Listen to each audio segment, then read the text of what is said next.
Francesco Totti, ex capitán de la Roma, aseguró este miércoles que cuando se reúne con algunos jugadores del Real Madrid de los Galácticos, estos le dicen que su rechazo a fichar por el club blanco en 2001 fue una locura. Totti reconoció repetidamente que el presidente del Real Madrid, Florentino Pérez, le propuso fichar por el conjunto blanco a principios de los años 2000, pero que rechazó esa oferta por amor a la Roma.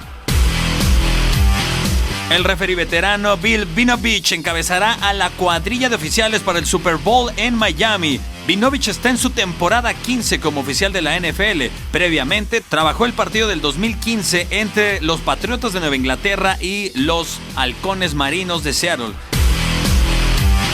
El exjugador de la selección de Turquía, Hakan Şükür, tuvo que abandonar su país por problemas políticos y actualmente es conductor de Uber en Estados Unidos para poder mantener a su familia. En una entrevista realizada por un rotativo alemán, Şükür, quien es considerado uno de los jugadores más importantes en la historia de Turquía al ser el máximo goleador de la selección mayor, se retiró en 2008 y 3 años más tarde se unió a las filas del partido político AKP, pero en 2013 decidió abandonar su país y esa es al día de hoy su historia de vida.